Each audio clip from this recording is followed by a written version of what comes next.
दोस्तों नमस्कार। आज हम लोग फंडामेंटल ड्यूटी यानी मूल कर्तव्य के बारे में जानेंगे। और भी टॉपिक होगा लेकिन स्टार्टिंग मूल कर्तव्य से। और ध्यान रखें दोस्तों कि मूल कर्तव्य संविधान का जब निर्माण हुआ था या कह सकते लागू हुआ था, संविधान जब बना था, आप कह सकते 1950 में में कर्तव्य शामिल नहीं था। ध्यान रखें इस बात का दोस्तों कि मूल कर्तव्य को शामिल किया गया कब? 1976 में, यानी 42वां संविधान संशोधन 1976 के तहत मूल कर्तव्य को शामिल किया गया। मूल कर्तव्य के लिए एक कांग्रेस ने कमेटी गठन किया था। उस कमेटी का नाम है सरदार स्वर्ण सिंह कमेटी। ध्यान रखें दोस्तों, सरदार स्वर्ण सिंह कमेटी के रिकमेंडेशन पर मूल कर्तव्य को भारतीय संविधान में शामिल किया गया 1976 में।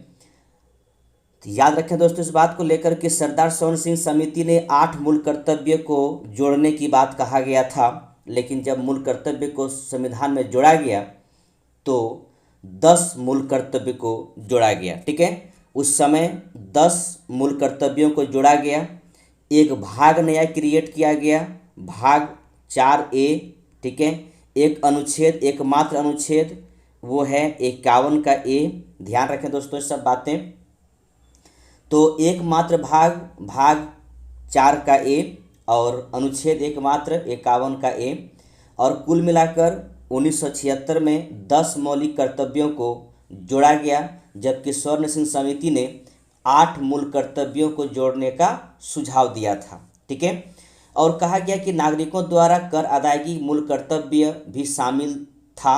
यानी कहने का मतलब है सरदार स्वर्ण सिंह समिति के अनुसार, लेकिन बाद में से संशोधन करते हुए उसको हटा दिया गया, नहीं रखा गया। लेकिन अभी हमारा मूल कर्तव्यों की संख्या वर्तमान में देखा जाए तो 11 है।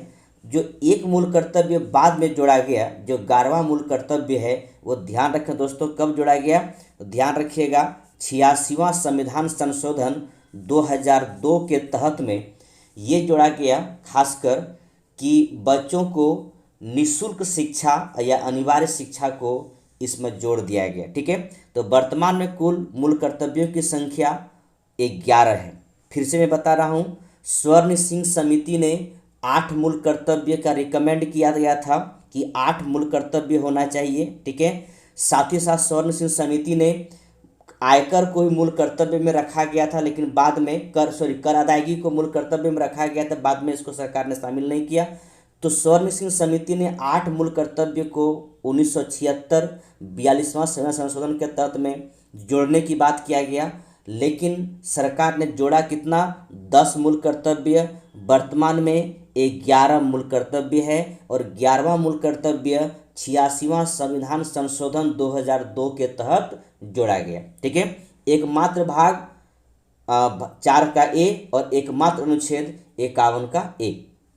तो हम लोग यहाँ शुरू करने जा रहे हैं दोस्तों। ये आपको बुक ध्यान रखिएगा NCERT सार संग्रह है। ठीक है, NCERT सार संग्रह बुक है, ध्यान रखिएगा। एकदम लेटेस्ट बुक है, 2024 का एडिशन है दोस्तों। ये जो वीडियो है, ये वीडियो आपका ध्यान रखेंगे चौथा वीडियो होगा। ठीक है, जो पॉलिटी का, इससे पहले आपके पास आधुनिक भारत का पूरा एक सीरीज पहुंचा।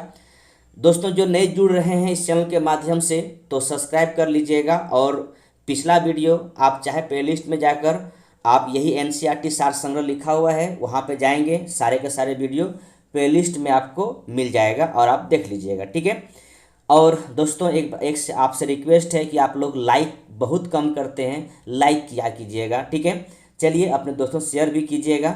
चलिए आगे बढ़ते हैं और देखते हैं आज का पहला क्वेश्चन। ठीक है, क्वेश्चन ये है कि किस देश के संवैधानिक प्रावधानों से प्रभावित होकर भारतीय संविधान में मूल कर्तव्यों को सम्मिलित किया गया?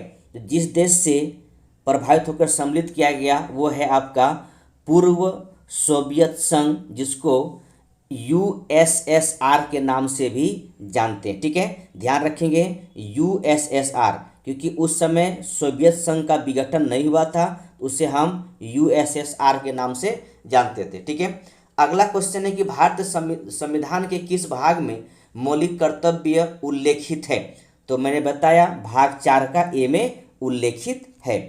सरदार स्वर्ण सिंह समिति ने संविधान में 8 मूल कर्तव्य को जोड़े जाने का सुझाव दिया था, लेकिन 42वां संविधान संशोधन अधिनियम 1976 के द्वारा 10 मूल कर्तव्यों को जोड़ा गया। ठीक है, भारतीय संविधान में मूल कर्तव्य किस समिति की अनुशंसा पर शामिल किया गया था? तो स्वर्ण सिंह समिति, सरदार स्वर्ण सिंह समिति 1976 में गठित किया गया था कांग्रेस के द्वारा।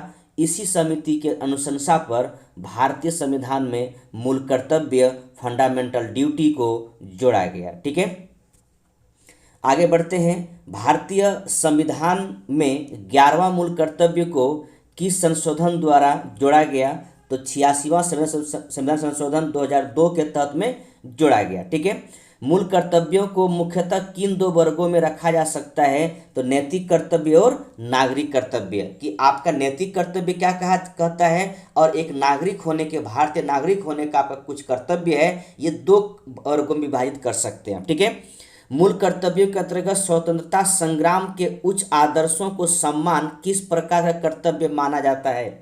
देखिए, मूल कर्तव्य में स्वतंत्रता संग्राम के उच्च आदर्शों का सम्मान की बात किया गया है, तो किस प्रकार का कर्तव्य होगा? नैतिक कर्तव्य, मोरल ड्यूटी।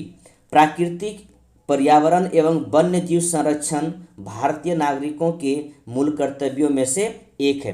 तो प्राकृतिक पर्यावरण का तथा वन्य जीव संरक्षण हर व्यक्ति को करना चाहिए। प्रकृति में जो प्रकृति द्वारा मुझे पर्यावरण प्रदत्त है, दिया गया है, उसे बचाना है और वन्य जीव को भी बचाना है। ठीक है, यह हमारा मूल कर्तव्य है, एक मूल कर्तव्य के रूप में सरकार द्वारा जोड़ा गया है संविधान में। ठीक है, आगे है कि राष्ट्रीय महत्व के स्थानों और स्मारकों की रक्षा करना मौलिक कर्तव्य नहीं है, बल्कि राज्य के नीति निर्देशक तत्व, directive principle of state policy का अंग है। क्या ध्यान रखें यहाँ पर? राष्ट्रीय महत्व के स्थानों और स्मारकों की रक्षा करना। ठीक है, तो हमारा जो राष्ट्रीय महत्व का स्थान है, धरोहर स्वरूप जो है हमारा जो स्मारक है, उसका रक्षा करना क्या है? एक मौलिक कर्तव्य नहीं है, बल्कि ये राज्य के नीति निर्देशक तत्व, directive principle of state policy का अंग है। ध्यान रखेंगे दोस्तों। ठीक है, आगे है कि महिलाओं के सम्मान के लिए कुप्रथाओं का त्याग करना प्रत्येक भारतीय नागरिक का कर्तव्य है। यह किस अनुच्छेद में वर्णित है? तो मूल कर्तव्य का है, मूल कर्तव्य में किसमें वर्णित किया गया है? अनुच्छेद 51 का क या ए बोलिए का 5 में दे रखा हुआ है कि महिलाओं को सम्मान के लिए कुप्रथाओं को त्याग करना। ठीक है, जैसे सती प्रथा कुप्रथा ही था। ठीक है, तो इन सब को त्याग करने की बात है। और सी बहुत सारी कुप्रथाएं हैं महिलाओं के बारे में, खासकर हमारे समाज में, उन सारे कुप्रथाओं को त्याग करने की बात कहा गया यहाँ पर। ठीक है, आगे है कि मूल कर्तव्य किन पर लागू होते हैं, यानी फंडामेंटल ड्यूटी किस पर लागू होते हैं? तो लागू होते केवल नागरिकों के ऊपर, विदेशियों के ऊपर हमारा मूल कर्तव्य लागू नहीं होता। ये मेरा कर्तव्य है, मेरा नैतिक कर्तव्य है, एक नागरिक होने का कर्तव्य है कि इस 11 मूल कर्तव्य को पालन करें। अब देखिए यहाँ पर चलते हैं आगे, और क्या क्या 11 मूल कर्तव्य है इसको सही तरीके से हम लोग देखते हैं। ठीक है, 11 मूल कर्तव्य हमारे पास है और क्या क्या है इन सभी को देखते हैं। देख, कहता है कि संविधान का पालन करें, यानी संविधान का जो बातें उनका पालन कीजिए और उसके आदर्शों, संस्थाओं, राष्ट्र ध्वज और राष्ट्रगान का आदर करें। ठीक है, ये हर व्यक्ति करना है। ठीक है, नागरिक कर्तव्य। स्वतंत्रता के लिए हमारे राष्ट्रीय आंदोलन को प्रेरित करने वाले उच्च आदर्शों को हृदय में संजोए रखें और उनका पालन करें। ठीक है, तो स्वतंत्रता के लिए जो हमारे राष्ट्रीय आंदोलन को प्रेरित करने वाले कुछ उच्च आदर्श हैं, ठीक है, उसको हृदय में संजो रखें। इनकलाब जिंदाबाद, ठीक है, भारत माता की जय, ये क्या है? आदर्श हैं। ठीक है, उनको हम हृदय में संजो के रखें और उनका पालन करें। ठीक है, तीसरा कहता है भारत की संप्रभुता, एकता और अखंडता की रक्षा करें और उसे अक्षुण्ण रखें। बात सही है, हमारी सॉवरेंटी जो एकता है, इसके बाद अखंडता है, इसको हमको रक्षा करना होगा, इसे अक्षुण्ण बनाए रखना होगा। देश की रक्षा करें और आह्वान किए जाने पर राष्ट्र की सेवा करें। ठीक है, तो देश का रक्षा करना मेरा कर्तव्य है। ठीक है, कर्तव्य है, ध्यान रखेंगे। अगर देश की सेवा करने के लिए हमारी सरकार, हमारी संस्थाएं, हमारे राष्ट्रपति, प्रधानमंत्री जी अगर आह्वान करें कि देश की सेवा करने के लिए आप आगे आइए, तो लोग राष्ट्र की सेवा करने के लिए जाना चाहिए। ठीक है, आगे बढ़ना चाहिए। भारत की सभी नागरिकों को समरसता और समान भ्रातृत्व की भावना का निर्माण करें, जो धर्म, भाषा और प्रदेश या वर्ग आधारित सभी भेदभावों से परे हो। ऐसी प्रथाओं को त्याग करें जो स्त्रियों के सम्मान के विरुद्ध हो। ठीक है, तो आप सोचिए कि समरसता को, साथ ही साथ समान भ्रातृत्व, भाईचारा की बात कर रहा है, इसकी भावना को निर्माण करना है। भाषा, धर्म या प्रदेश या वर्ग आधारित सभी भेदभाव को उससे बाहर निकलना, उससे परे हो जाना है। और ऐसी प्रथा को त्याग करना है जो स्त्रियों की सम्मान के विरुद्ध हो। ठीक है, स्त्री की सम्मान को ठेस पहुंचता हो, उसको हमें उसके विरुद्ध में काम करना है। ठीक है, अगला है कि हमारी सामाजिक संस्कृति, कंपोजिट कल्चर की गौरवशाली परंपरा का महत्व समझें और उसका परिरक्षण करें। कहने का मतलब है कि हमारी जो कंपोजिट संस्कृति, कंपोजिट कल्चर है, जिसे आप गंगा यमुना तहजीब की संस्कृति कहते हैं, इस संस्कृति को बचा के रखना है। इस गौरवशाली परंपरा को, इस महत्व को समझिए और इसको बचा कर रखना है। ठीक है, प्राकृतिक पर्यावरण जिसके अंतर्गत वन, झील, नदी और वन्य जीव शामिल है की रक्षा करें और उसका संवर्धन करें तथा प्राणी मात्र के प्रति दया भाव रखें। ठीक है, तो इस सभी को करना चाहिए। ठीक है, चाहे वन हो, झील हो, नदी हो, वन्य जीव हो, सबको रक्षा करना चाहिए और प्राणी मात्र के प्रति दया भाव रखना चाहिए। ऐसा नहीं कोई कुत्ता कोई सोया हुआ है, जा रहे हैं, मन कर गया, एक डंडा उठाए, मार दिए। क्या किया था, उसको मार दिया। बहुत लोग करते हैं इस तरह की।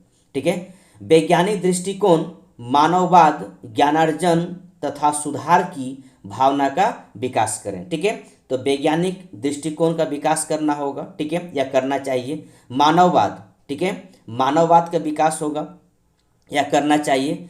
ज्ञानार्जन तथा सुधार की भावना का विकास करें। ठीक है, 9 में कहता है सार्वजनिक संपत्ति की सुरक्षित रखें, सार्वजनिक संपत्ति को सुरक्षित रखें और हिंसा से दूर रहें। ठीक है, यानी कहने का मतलब है जो हमारे सार्वजनिक संपत्ति है, जिसको अक्सर तोड़फोड़ करना शुरू कर दिया जाता है। कोई भी हो हंगामा हुआ, हड़ताल हुआ, तो चलो रेल रोकते हैं, रेल पटरी उखाड़ते हैं, सड़क को तोड़ते हैं और जो चीज़ें, जो सरकारी चीज़ें, जो सार्वजनिक संपत्ति है, उसको हम बर्बाद करते हैं। तो ये हमारी संपत्ति है, हम सभी का संपत्ति है, इसको बचा कर रखना चाहिए, यह हमारा मूल कर्तव्य है। 10वां में कहता है व्यक्तिगत और सामूहिक गतिविधियों के सभी क्षेत्रों में उत्कर्ष की ओर बढ़ने की सतत प्रयास करें, जिससे राष्ट्र निरंतर बढ़ते हुए प्रयत्न व उपलब्धि की नई ऊंचाई को प्राप्त करें। ठीक है, ये बातें होना चाहिए। ठीक है, या पर्सनली या सामूहिक रूप से कोई ऐसी गतिविधि करना है सभी क्षेत्रों में जहाँ पर बस देश आगे निरंतर कंटिन्यूस बढ़ते रहे और राष्ट्र निर्माण में निरंतर बढ़ते रहें और उसके ऊंचाई तक ले जाने के लिए प्रयत्न, उपलब्धि की नई ऊंचाई तक पहुंचाना है। ठीक है, और लास्ट में आपके पास 11वां कर्तव्य है कि 6 वर्ष की आयु से 14 वर्ष की आयु के बच्चों के माता पिता और संरक्षक जो भी हो, उन्हें शिक्षा के अवसर प्रदान करें। ठीक है, तो ये चीज़ें आपको 21A में भी मिलेगा और यहाँ पर भी है। और ये कब जोड़ा गया, 86वां संविधान संशोधन अधिनियम 2002 धारा 4 द्वारा जोड़ा गया। ठीक है, तो ये 11 कर्तव्य हैं। इन 11 कर्तव्यों को ध्यान से रखिएगा, पढ़िएगा और अपने दिल में संजो के रखना है, ये मेरा कर्तव्य है। ठीक है, किसी व्यक्ति को राष्ट्रगान गाने के लिए बाध्य नहीं किया जा सकता है। सर्वोच्च न्यायालय ने किस मामले में ऐसा कहा। ठीक है, तो राष्ट्रगान, जो हमारा राष्ट्रगान है, उसको गाने के लिए आप बाध्य नहीं कर सकते हैं। सर्वोच्च न्यायालय ने किस मामले में ये कहा, ध्यान रखें, विजय एमुनल बनाम केरल राज्य 1986 में ये कहा गया। सुप्रीम कोर्ट ने कहा कि जरूरी नहीं है कि किसी को आप बाध्य कर दीजिएगा राष्ट्रगान गाने के लिए। ठीक है, अगला है कि सर्वोच्च न्यायालय के मुख्य न्यायाधीश पी.एन. भगवती 1985-86 में जनहित याचिका का जनक कहा जाता है। जनहित याचिका PIL, ध्यान रखेंगे PIL, जिसको पब्लिक इंटरेस्ट लिटिगेशन के नाम से जानते हैं, उसका जनक कहा जाता है PN भगवती को। ठीक है, चलिए आगे बढ़ते हैं, अगला देखते हैं क्या है। नेक्स्ट टॉपिक हमारे पास है राष्ट्रपति, प्रेसिडेंट। ठीक है, प्रेसिडेंट, राष्ट्रपति हमारे पास नेक्स्ट टॉपिक है, ध्यान रखें दोस्तों। तो हम लोग चलते हैं प्रेसिडेंट की तरफ। और प्रेसिडेंट में देखिए, ध्यान रखें दोस्तों इस बात को लेकर कि जो राष्ट्रपति होते हैं हमारे देश का, उसे हम फर्स्ट सिटीजन कहते हैं, यानी प्रथम नागरिक होता है राष्ट्रपति। ठीक है, तो अब यहाँ पे इनके बारे में बहुत सारे अनुच्छेद हैं। ठीक है, तो जैसे जैसे अनुच्छेद आता है सबके बारे में यहाँ पर चर्चा किया जाएगा। देखिए, पहला आपके पास है कि राष्ट्रपति कौन बन सकता है, राष्ट्रपति बनने के लिए क्या क्वालिफिकेशन होना चाहिए। ठीक है, तो अनुच्छेद 58 के तहत में ये दे रखा हुआ है कि राष्ट्रपति कौन बन सकता है। राष्ट्रपति कौन बन सकता है? भारत का नागरिक। ठीक है, भारत के जिसके पास भारतीय नागरिकता है, चाहे वो पाकिस्तान से क्यों ना आए हो, बांग्लादेश से क्यों ना आए हो, चीन से क्यों ना आया हो, अगर उसके पास भारतीय नागरिकता है तो वो राष्ट्रपति बन सकते हैं। ठीक है, साथ ही साथ उनका एज कितना होना चाहिए? 35 ईयर्स पूरा होना चाहिए। ठीक है, और वो व्यक्ति जो राष्ट्रपति बनने जा रहे हैं उसे लोकसभा सदस्य बनने की या निर्वाचित होने की योग्यता होना चाहिए, और साथ ही साथ किसी प्रकार का लाभ का पद, ऑफिस ऑफ प्रॉफिट पर ना हो। ठीक है, ध्यान रखें दोस्तों इस बात को लेकर कि एक बात और ध्यान रखिएगा कि राष्ट्रपति, उपराष्ट्रपति, राज्य के राज्यपाल, संघ अथवा राज्यों के मंत्री के पद लाभ के पद नहीं माना जाता है। कौन कौन ध्यान रखेंगे? राष्ट्रपति, उपराष्ट्रपति, राज्यों के राज्यपाल, संघ यानी केंद्र अथवा राज्यों के मंत्रियों के पद को लाभ का पद नहीं माना जाता है। ठीक है, तो ध्यान रखेंगे ऐसा पद जो लाभ का पद ना हो वो राष्ट्रपति बनने लायक हो सकते हैं, उसके पास एक क्वालिफिकेशन है। ठीक है, और अगर कोई सरकारी नौकरी में चपरासी भी है, वो लाभ का पद है, उसे राष्ट्रपति बनने के लिए उसे पहले अपना पद को त्यागपत्र देना होगा, तब चुनाव वो लड़ सकते हैं, क्वालिफिकेशन में वो इस आधार पर आ सकते हैं। ठीक है, अब यहाँ पे बात आती है कि भारत में राष्ट्रपति का निर्वाचन किस प्रकार होता है। तो ध्यान रखेंगे, भारत में राष्ट्रपति का निर्वाचन जो होता है वो कैसा होता है? अप्रत्यक्ष होता है। ठीक है, अप्रत्यक्ष होता है। साथ ही साथ ये भी ध्यान रखिएगा कैसा होता है? अनुपातिक प्रतिनिधित्व से एकल संक्रमणीय मत पद्धति द्वारा होता है। अब यहाँ पर अप्रत्यक्ष मतदान से क्या मतलब है? मतलब ये है राष्ट्रपति का जो वोट होता है, ठीक है, जो वोट देने वाले व्यक्ति होते हैं जिसे आप निर्वाचक मंडल कहेंगे, ध्यान रखें इस बात को लेकर कि निर्वाचक मंडल जो होते हैं उसमें से कोई भी व्यक्ति डायरेक्ट वोट नहीं करती है, यानी कहने मतलब है जनता राष्ट्रपति को वोट नहीं करते हैं, जनता के प्रतिनिधि राष्ट्रपति को वोट करते हैं। तो राष्ट्रपति के निर्वाचन मंडल में कौन कौन शामिल है, ये भी वाला बात है। राष्ट्रपति को कौन कौन वोट दे सकते हैं, ठीक है, कौन कौन दे सकता है। तो देखिए, चुनाव राष्ट्रपति, भारत के राष्ट्रपति के चुनाव में मतदान कौन करता है? कौन करता है? राज्यसभा, लोकसभा, राज्यों व केंद्र शासित प्रदेशों के विधानसभाओं के निर्वाचित सदस्य। ध्यान रखिएगा, मोटा मोटी समझेंगे, राज्यसभा यानी member of parliament, Lok Sabha member of parliament, राज्यों या यूटी क्षेत्र के विधानसभा यानी member of legislative assembly, MLA vote करता है, लेकिन वो कौन होना चाहिए? निर्वाचित होना चाहिए। ध्यान रखेंगे, एक वर्ड में ध्यान रखिएगा, MP + MLA वोट करते हैं, लेकिन वो व्यक्ति होना चाहिए जो निर्वाचित होकर आए, जनता ने जिसे वोट देकर जिताया है वो व्यक्ति वोट दे सकते हैं राष्ट्रपति को। ठीक है, एक बात और ध्यान रखिएगा यहाँ पर कि 17वां संविधान संशोधन, ठीक है, 17वां संविधान संशोधन, ठीक है, कब हुआ था? 1992 में। इसके तहत में हमारे दो ऐसा यूटी क्षेत्र हैं, केंद्र शासित प्रदेश है, एक दिल्ली तथा पांडिचेरी। इन दोनों को राष्ट्रपति के निर्वाचक मंडल में शामिल किया गया 17वां संविधान संशोधन 1992 के तहत में, ठीक है। चलिए आगे बढ़ते हैं, अगला देखते हैं क्या क्वेश्चन है, ठीक। अब यहाँ पर एक बात और, ठीक है, अगर यूटी क्षेत्र में अभी तो अगर लेटेस्ट डाटा देखा जाए, ये तो पहले की बात है, ठीक है। अब लेटेस्ट डाटा में अगर आया जाए तो अब हमारे पास यूटी क्षेत्र में कौन कौन शामिल हो जाएगा? दिल्ली, ठीक है, पांडिचेरी, ठीक है, पांडिचेरी, इसके बाद जम्मू एंड कश्मीर, ठीक है, साथ ही साथ लद्दाख, ठीक है, लद्दाख। तो इस प्रकार करके हमारे पास दो पहले था दिल्ली पांडिचेरी 17वां संविधान संशोधन 1992 के तहत में राष्ट्रपति को वोट देने के लिए एलिजिबल थे। अब 31 अक्टूबर 2019 को नवनिर्मित जम्मू एंड कश्मीर केंद्र शासित प्रदेश एवं विधानसभा के निर्वाचित सदस्य भी राष्ट्रपति के निर्वाचक मंडल में शामिल हो सकता है या होता है, ठीक है, या शामिल है। चलिए आगे बढ़ते हैं। अगला है कि भारत के राष्ट्रपति उम्मीदवार के प्रस्ताव का अनुसमर्थन कम से कम कितने सदस्यों द्वारा किया जाना चाहिए। तो ध्यान रखें दोस्तों इस बात को लेकर कि भारत के राष्ट्रपति का जब प्रस्ताव का अनुसमर्थन की बात आए तो ध्यान रखेंगे 50 प्रस्तावक होना चाहिए, ठीक है, 50 प्रस्तावक होना चाहिए और 50 अनुमोदक होना चाहिए, ठीक है। और वो कौन व्यक्ति होगा? जो राष्ट्रपति को वोट देने के लिए एलिजिबल है। इससे पहले कितना था? 1997 से पहले 10-10 की संख्या था, प्रस्तावित और अनुमोदित, ठीक है। अब क्या है?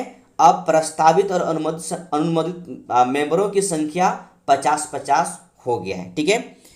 चलिए तो यहाँ पर यही वाली बात लिखा हुआ है कि 50 निर्वाचकों द्वारा, ठीक है, इसका मतलब है 50 वो व्यक्ति होंगे जो राष्ट्रपति को वोट देने के लिए एलिजिबल हैं, ठीक है। भारत के राष्ट्रपति का चुनाव एकल हस्तांतरित मत प्रणाली सिंगल ट्रांसफरेबल वोट सिस्टम द्वारा होता है। राष्ट्रपति के चुनाव में किसी राज्य का मुख्यमंत्री किस स्थिति में मतदान के लिए पात्र नहीं होगा? बहुत ही इंपॉर्टेंट क्वेश्चन। अगर किसी राष्ट्रपति के चुनाव में ऐसा किसी राज्य का मुख्यमंत्री वोट नहीं दे सकता है, किस परिस्थिति में नहीं दे सकता है, ठीक है, तो वो नहीं एलिजिबल नहीं होगा, पात्र नहीं होगा यदि वो उस राज्य के विधानमंडल के उच्च सदन का सदस्य हो। कहने का मतलब है कि अगर सीएम, ठीक है, अगर सीएम विधान परिषद, ठीक है, विधान परिषद का मेंबर हो तो वो राष्ट्रपति के चुनाव में भाग नहीं ले सकता है। अब सवाल ये आता है कि हमारे पास कितने विधानसभा है, ठीक है, हमारे पास विधानसभा के कुल सदस्यों की संख्या कितनी, हमारे पास किन किन राज्यों में विधान परिषद है, ठीक है। हमारे 28 राज्य की बात हम करें तो किन किन राज्यों में विधान परिषद है, ठीक है, ध्यान रखेंगे 6 राज्यों में विधान परिषद है, ठीक है, 6 राज्यों में है, ठीक है। कमेंट में बताएंगे वो 6 राज्य कौन कौन है, ठीक। आगे बढ़ते हैं, ऐसा बात नहीं है, आगे भी आएगा, ठीक है। तो ध्यान रखेंगे वो सीएम जो विधान परिषद का मेंबर है वो राष्ट्रपति के चुनाव में भाग नहीं ले सकते, ठीक है। आगे है कौन राष्ट्रपति के निर्वाचन मंडल का तो भाग है परंतु वह उनके महाभियोग में भाग नहीं लेता, ठीक है। तो जब राष्ट्रपति का चुनाव होता है उस समय तो भाग लेता है, लेकिन जब राष्ट्रपति को हटाने की बात हो, महाभियोग की बात हो, इम्पीचमेंट की बात हो तो उस समय वो भाग नहीं लेते हैं, ठीक है। तो वो कौन नहीं लेगा? तो राज्य को विधानसभाएं यानी जो एमएलए जो राष्ट्रपति चुनाव में भाग लिए थे वही एमएलए राष्ट्रपति को हटाने की जब बात आए, इम्पीचमेंट महाभियोग की बात आए तो वो भाग नहीं लेगा, ठीक है। अगला क्वेश्चन है कि संसद अथवा विधानसभा का कोई सदस्य राष्ट्रपति निर्वाचित हो सकता है, परंतु उस पर क्या शर्तें हैं। तो ध्यान रखिएगा, कोई भी एमपी या एमएलए राष्ट्रपति निर्वाचित हो सकता है, लेकिन उस पर शर्त क्या जोड़ा जाएगा। शर्त यही रहेगा, निर्वाचित होने के उपरांत उसे अपनी सदस्यता छोड़नी होगी। यानी निर्वाचित हो जाने के बाद जो भी एमपी एमएलए निर्वाचित अगर हो जाता है तो उसको क्या करना पड़ेगा, अपना मेंबरशिप त्यागना पड़ेगा। राष्ट्रपति निर्वाचित होता है तो ध्यान रखेंगे, कोई भी एमपी एमएलए अपना पद पे रहते हुए भी राष्ट्रपति चुनाव लड़ सकता है, ठीक है। लेकिन जो ही राष्ट्रपति निर्वाचित होते हैं तो उसे अपना पद छोड़ना पड़ेगा, ठीक है। आगे बढ़ते हैं। अगला क्वेश्चन है, संसद के लिए राष्ट्रपति का अभिभाषण कौन तैयार करता है। दोस्तों इस बात का ध्यान रखिएगा, प्रत्येक साल संसद की पहली बैठक में राष्ट्रपति का अभिभाषण होता है। उसमें होता यूं है, राष्ट्रपति उन सब बातों का जिक्र करते हैं जो सरकार एक साल में काम करने जा रही है या एक साल की उपलब्धियां क्या रही।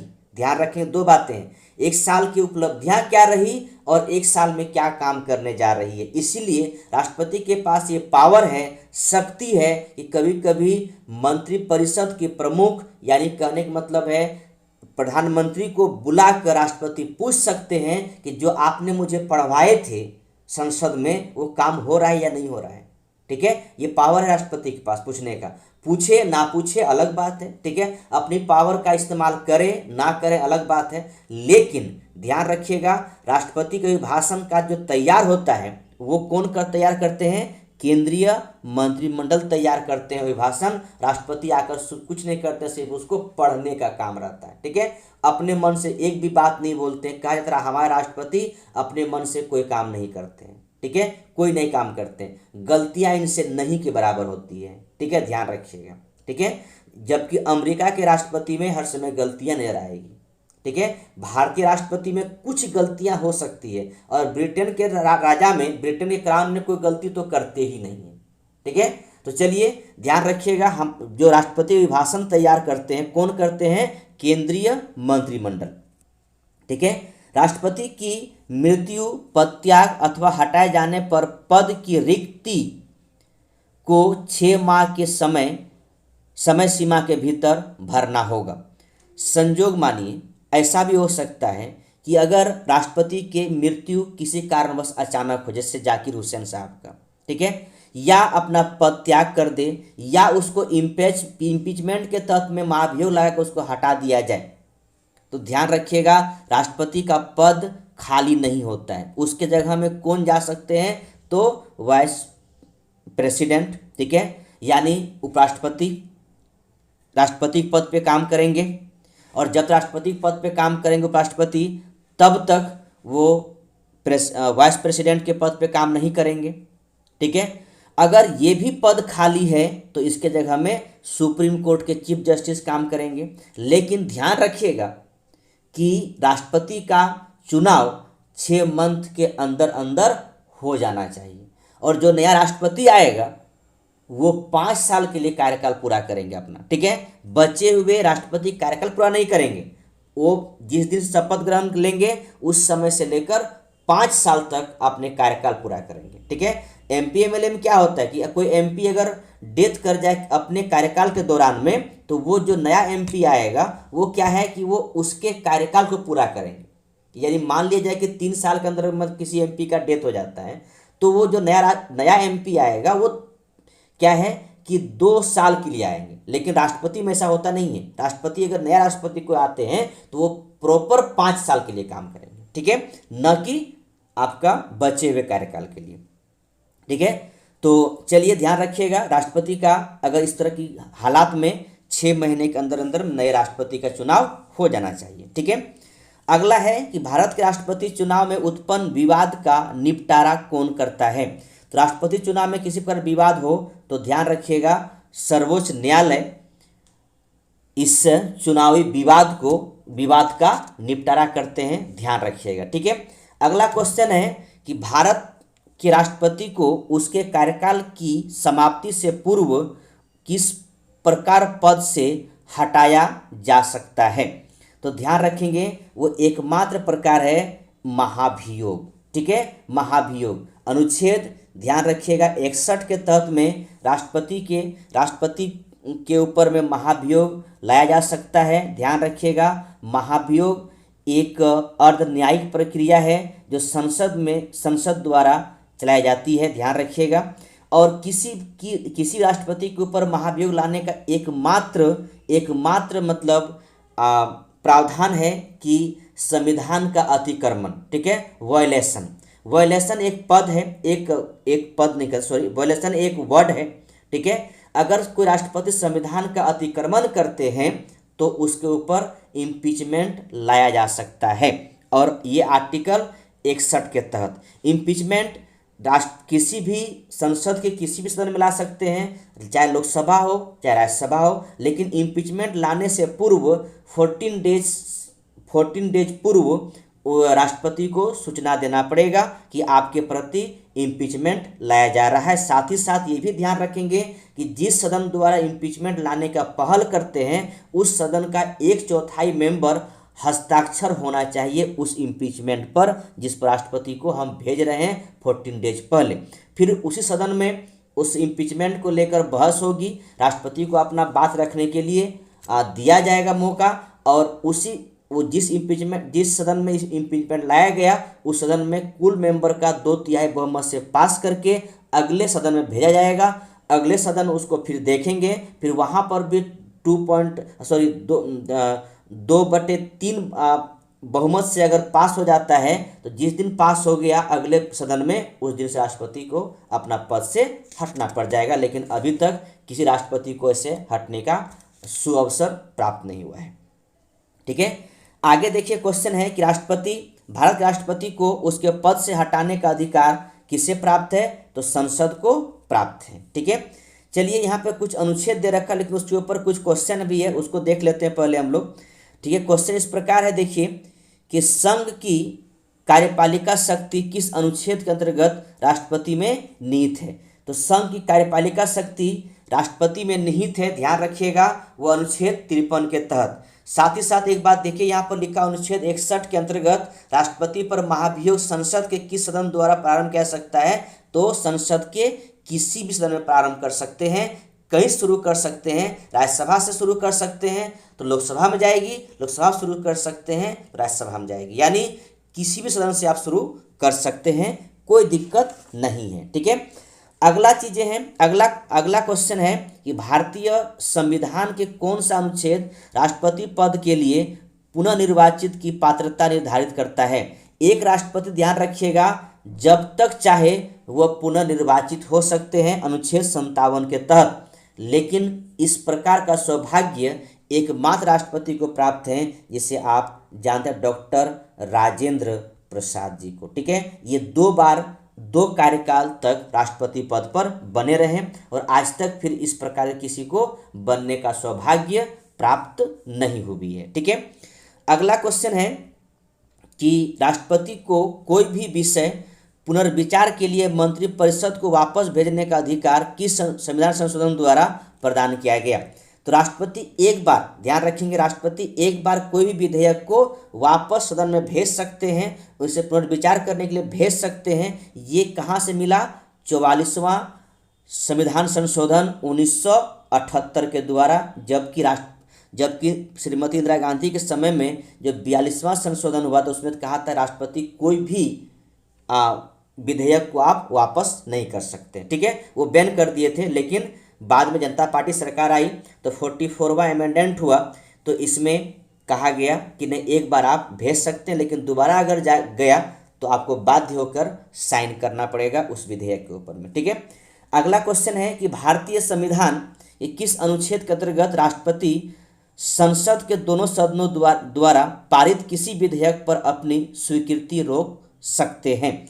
तो वो आपका अनुच्छेद है 111, जिसमें दोनों सदनों से पारित विधेयक को भी वो रोक सकते हैं, रोक कर रख सकते हैं या अपनी स्वीकृति को दे भी सकते हैं। ठीक है, लेकिन यहाँ पर रोकने वाली बात है तो अपनी स्वीकृति को रोकने का जो प्रावधान है एक बार एक बार तो रोक ही सकते हैं, या कभी कभी अपना वीटो पावर का इस्तेमाल करेंगे और जेई वीटो के तहत में वो विधेयक को रख लेंगे अपने पास। ठीक है, तो पॉकेट वीटो का भी इस्तेमाल कर सकते राष्ट्रपति, कोई बड़ी बातें नहीं है।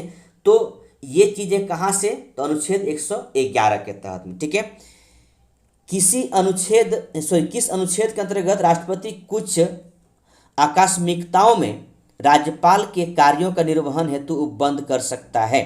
तो ये आपका वो है 160 अनुच्छेद 60 के तहत में। ठीक है, तो चलिए इतनी सी बातें था जो कि हम राष्ट्रपति के बारे में जाने। इसमें कुछ बातें और हैं, उसको भी देखते हैं। यहाँ पर कुछ अनुच्छेद दे रखा हुआ है, अनुच्छेद को याद रट्टा मार लीजिएगा। 52 में कहता है भारत में राष्ट्रपति होगा। 53 में कहता है संघ की कार्यपालिका शक्ति राष्ट्रपति में निहित होगी। 54 में राष्ट्रपति निर्वाचक मंडल कौन कौन होगा, कौन कौन वोट दे सकता है।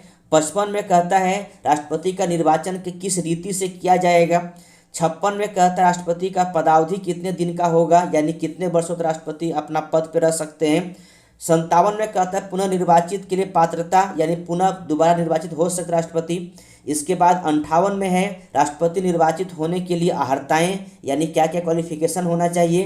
राष्ट्रपति पद के लिए शर्तें 59 में। 60 में राष्ट्रपति द्वारा शपथ या प्रतिज्ञान। 61 में महाभियोग चलाने की प्रक्रिया राष्ट्रपति के प्रति।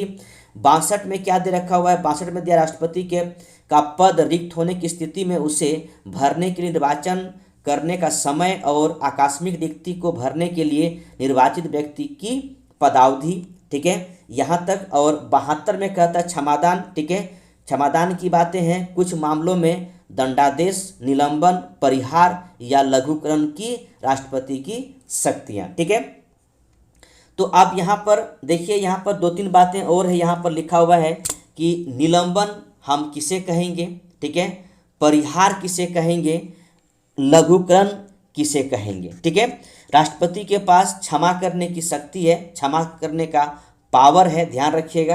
तो इसमें से निलंबन, परिहार और लघुकरण, ठीक है, ये सब क्या क्या है पहले इनके बारे में जानते हैं, फिर हम लोग आगे बढ़ जाएंगे। ठीक है, तो दोस्तों क्षमा करने का मतलब यहाँ पर यह है कि पूर्णतः किसी को मुक्ति दे देना, यानी मुक्त कर देना। साथ ही साथ यहाँ पर आपके पास लिखा हुआ है, ध्यान रखें दोस्तों इस बात को लेकर,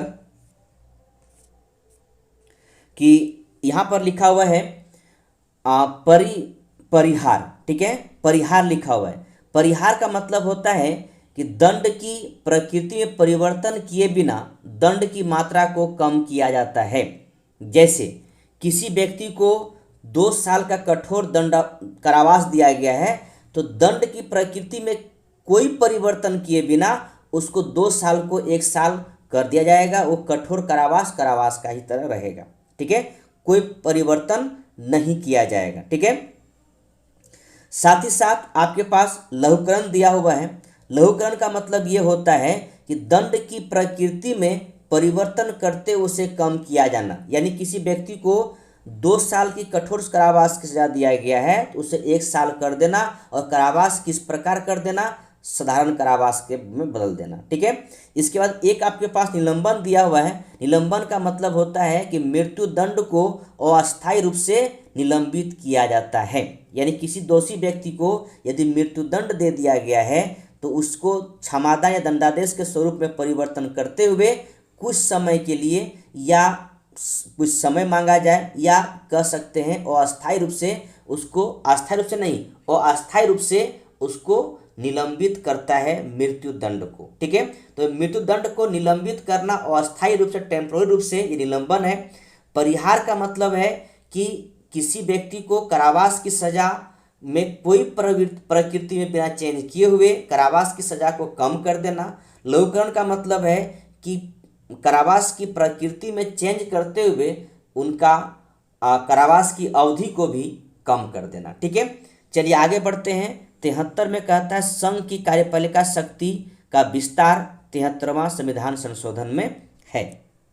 ठीक है, आगे कहता है कि देखिए, कहता राष्ट्रपति को मृत्यु दंड के मामले में क्षमादान करने की शक्ति प्राप्त है, किंतु राज्यपाल के पास यह शक्ति नहीं है। ठीक है, तो ध्यान रखेंगे क्षमादान। ठीक है, क्षमादान एक ही व्यक्ति कर सकते हैं, वो आपका कौन है, प्रेसिडेंट। ठीक है, प्रेसिडेंट।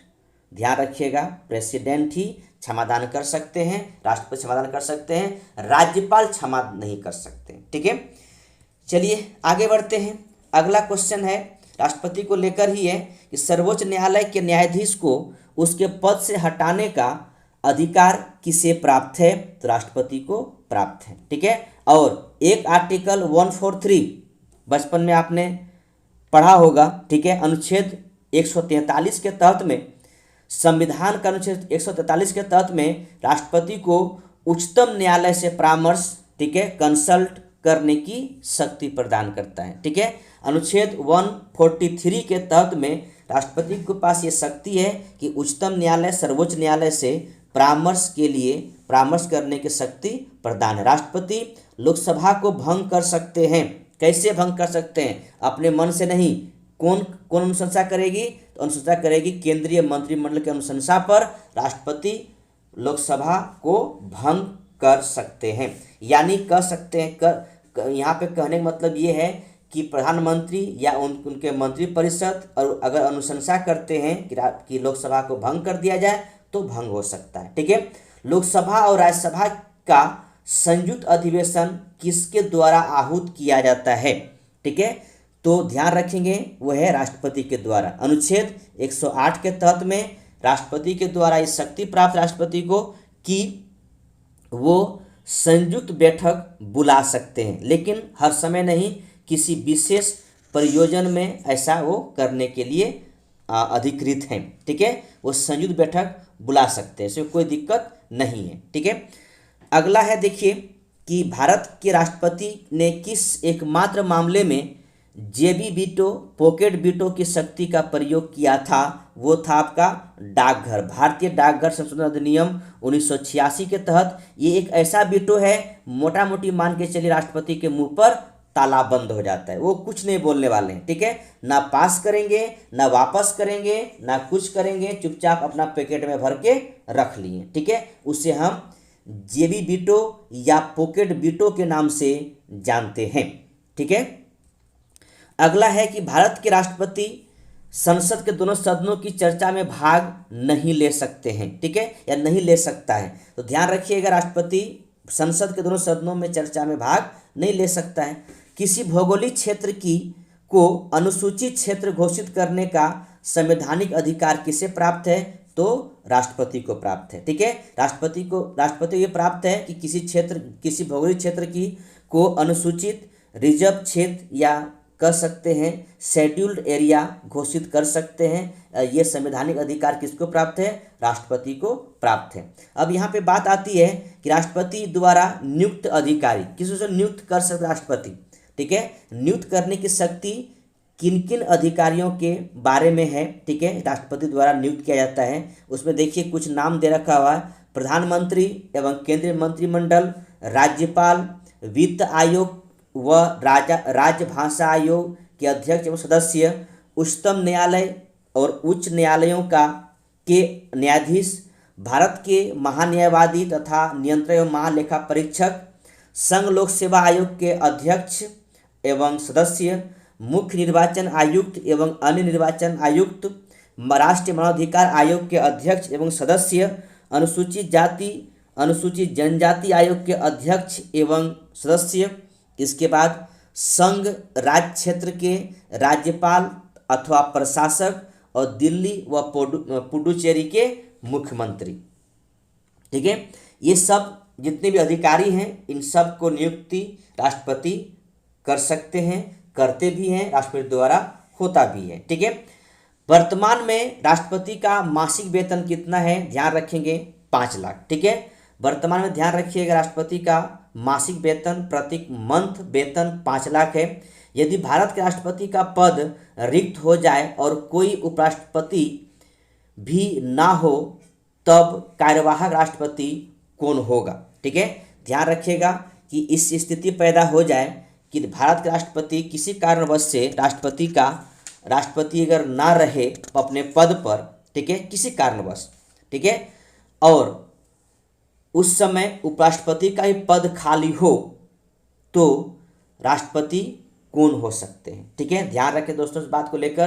राष्ट्रपति का पद, राष्ट्रपति के ऐसा पद है जो कभी भी इनका इनका सीट खाली नहीं होना चाहिए। ठीक है, तो ध्यान रखेंगे वो कौन हो सकते हैं, सर्वोच्च न्यायालय के मुख्य न्यायाधीश। और इस प्रकार एकमात्र मुख्य न्यायाधीश डॉक्टर एम हिदायतुल्ला, ध्यान रखिएगा, न्यायमूर्ति एम हिदायतुल्ला, जो 20 जुलाई 1969 से 24 अगस्त 1969, ध्यान रखेंगे 20 जुलाई, ठीक है, 20 जुलाई 1969 से 24 अगस्त 1969 तक राष्ट्रपति के तौर पर काम किए थे, ध्यान रखिएगा। और ये एकमात्र मेरा मुख्य न्यायाधीश रहे।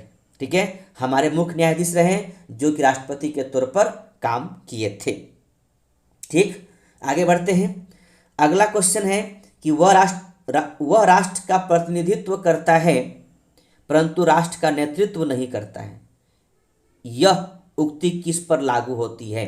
ठीक है, ध्यान रखिएगा, वो राष्ट्र का प्रतिनिधित्व करता है परंतु राष्ट्र का नेतृत्व नहीं करता है राष्ट्रपति पर। ठीक है, ये राष्ट्र नेतृत्व कौन करता है, प्रधानमंत्री।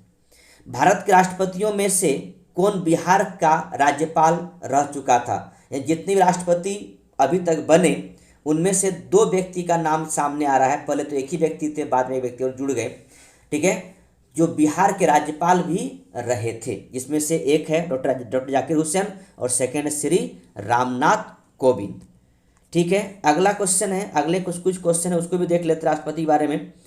क्वेश्चन इस प्रकार है कि राष्ट्रपति के पश्चात पर्यंत पद धारण करने वाले पदाधिकारी, यानी संघ के मंत्री, राज्यों के राज्यपाल, महान्यायवादी, ध्यान रखेंगे ये सब जो पदाधिकारी हैं, ऑफिसर हैं, राष्ट्रपति के पश्चात पर्यंत पद धारण करते हैं, जब मन तब कान पकड़ के भगा देंगे।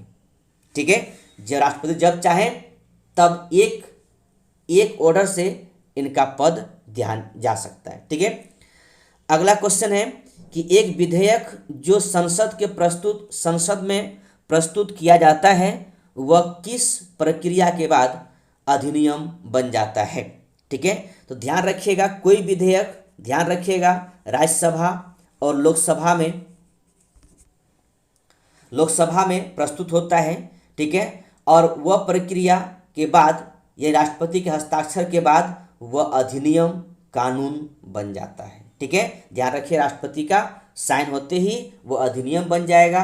तो जब हम किसी भी प्रस्ताव को या किसी भी विधेयक को संसद में रखते हैं, संसद के पटल पर रखते हैं, चाहे राज्यसभा में रखें या लोकसभा में रखें, उसके बाद वो विधेयक जो ही ऊपर जाएंगे या राष्ट्रपति के पास जाएंगे, राष्ट्रपति के पास जाने के बाद जो ही साइन हो जाए राष्ट्रपति का, उसके बाद वो विधेयक बन जाएगा, अधिनियम कानून बन जाएगा। ठीक है, जब कोई विधेयक संसद के दोनों सदनों द्वारा पारित कर दिया जाए, ठीक है, तो राष्ट्रपति को उस विधेयक पर अपनी अनुमति रोकने का अधिकार प्राप्त है। ठीक है, ध्यान रखें दोस्तों, एक बात ध्यान रखिएगा, राष्ट्रपति के पास 3 वीटो पावर है। ठीक है, 3 वीटो पावर है, ध्यान रखिएगा। एक पहला नाम है अत्यंतिक वीटो, एब्सोल्यूट वीटो। सेकेंड है आपका निलंबनकारी वीटो, सस्पेंशन वीटो, और एक है आपका जी वीटो यानी पॉकेट वीटो। ठीक है, ध्यान रखिएगा, अत्यंतिक वीटो हम राष्ट्रपति तब यूज करते हैं जब कोई गैर सरकारी विधेयक हो। निलंबनकारी वीटो, सस्पेंशन वीटो 111 के तहत, अनुच्छेद 111 के तहत में धन विधेयक और संविधान संशोधन विधेयक को छोड़कर बाकी विधेयकों पर पुनर्विचार करने के लिए वापस कर सकते हैं, लेकिन वापस एक बार हो जाने के बाद दोबारा जब फिर से वो विधेयक राष्ट्रपति के पास जाए तो उसे साइन करना पड़ेगा। और पॉकेट वीटो एक ऐसा वीटो है, राष्ट्रपति अपने जेब में रख लेते हैं, कोई समय सीमा नहीं होता है, अनुमति दे न दे कोई मतलब नहीं बनता है। निर्विरोध रूप से चुने जाने वाले भारत के प्रथम राष्ट्रपति कौन थे, तो वो थे नीलम संजीव रेड्डी। ठीक है, भारत के राष्ट्रपतियों में से किनका संबंध ट्रेड यूनियन आंदोलन से रहा है, तो वराहगिरी वेंकट गिरी, ध्यान रखेंगे, इसको वीवी गिरी के नाम से भी जानते हैं। ठीक है, ध्यान रखिएगा कि ये राष्ट्रपति ट्रेड यूनियन आंदोलन से जुड़े हुए थे। ठीक है, भारतीय संविधान भारत के राष्ट्रपति को राज्यों के मुख्यमंत्री की नियुक्ति का अधिकार नहीं देता है। ठीक है, ध्यान रखिएगा, राज्यों के मुख्यमंत्री का अधिकार किसके पास है? राज्यपाल के पास है। ठीक है, अगला है कि राष्ट्रपति का कार्यकाल कितना होता है? ध्यान रखिएगा, जिस समय से पद ग्रहण किए तब से 5 वर्ष के लिए होता है। भारत के किस राष्ट्रपति को मिसाइल मैन की संज्ञा दी गई है? डॉक्टर APJ अब्दुल कलाम को मिसाइल मैन की संज्ञा दिया गया है। भारत के मुख्य न्यायाधीशों में से किसने राष्ट्रपति के रूप में कार्य किया था? तो जस्टिस M हिदायतुल्लाह राष्ट्रपति के रूप में कार्य किया था। ठीक है, धन विधेयक, साथ ही साथ मैंने अभी बोला कि धन विधेयक और संविधान संशोधन विधेयक को पुनर्विचार हेतु लौटाने का संवैधानिक विशेषाधिकार राष्ट्रपति के पास नहीं है। ठीक है, यहाँ पर एक मात्र लिखा धन विधेयक, साथ साथ जोड़ दीजिएगा संविधान संशोधन विधेयक। ठीक है, संविधान संशोधन विधेयक, ये दोनों विधेयक 368 जो अनुच्छेद के तहत में संविधान संशोधन कर सकते हैं, तो ये ध्यान रखिएगा, धन विधेयक और संविधान संशोधन विधेयक दोनों को पुनर्विचार हेतु राष्ट्रपति लौटा नहीं सकते हैं, ध्यान रखिएगा। द्रौपदी मुर्मू का भारतीय गणतंत्र के राष्ट्रपति के रूप में कौन सा क्रम है? तो क्रम ध्यान रखेंगे 15वां है। वित्त आयोग की नियुक्ति कौन करता है? राष्ट्रपति करते हैं। ठीक है, अगला कोष्टक में देखिए दे रखा हो राष्ट्रपति के रूप में डॉक्टर राजेंद्र प्रसाद ने सबसे लंबी अवधि 1950 से 1962 तक, डॉक्टर जाकिर हुसैन ने कार्यकारी राष्ट्रपति को छोड़कर सबसे कम अवधि 1 वर्ष 11 दिन तक कार्य किए थे, क्योंकि बीच में ही इनके राष्ट्रपति के कार्यकाल में ही इनका मृत्यु हो गया था। ठीक है, राष्ट्रपति द्वारा क्षमादान की शक्ति प्राप्त है, ध्यान रखिएगा। ठीक है, वो किस प्रकार है? जब दंड सेना न्यायालय द्वारा दिया गया हो, जब दंड संघीय विषय से संबंधित विधि के विरुद्ध अपराध के दिया गया हो, जब दंड मृत्यु दंड हो, तो इन सब के ऊपर में राष्ट्रपति क्षमादान कर सकते हैं, करते भी हैं। ठीक है, अगली एक बात ध्यान रखें यहाँ पर कि द्रौपदी मुर्मू भारत के प्रथम आदिवासी, द्वितीय महिला, स्वतंत्र भारत में पैदा होने वाली प्रथम एवं सबसे कम उम्र की राष्ट्रपति हैं। तो ध्यान रखिएगा, सबसे जो इम्पोर्टेंट चीज़ है वो आदिवासी महिला है। ठीक है, कहाँ की है? उड़ीसा की रहने वाली है। और ध्यान रखेंगे, स्वतंत्र भारत में पैदा होने वाली प्रथम और सबसे कम उम्र की, साथ ही साथ सेकेंड महिला राष्ट्रपति, प्रथम महिला राष्ट्रपति। तो आप कमेंट करेंगे कि फर्स्ट लेडी राष्ट्रपति कौन रही। ठीक है, कौन रही। चलिए, ये था राष्ट्रपति के बारे में। हम लोग आगे बढ़ते हैं और आगे देखते हैं कुछ बातें। तो चलिए, आज मैं यहीं पर रुकता हूँ, फिर आगे कल हम बढ़ेंगे। तो आज हम यहीं रुकते हैं और ये ध्यान रखिएगा, ये चौथा वीडियो था। ठीक है, फिर हम लोग मिलते हैं 5वें वीडियो में और कल मिलते हैं। तब तक के लिए बहुत बहुत धन्यवाद। जय हिंद, जय भारत।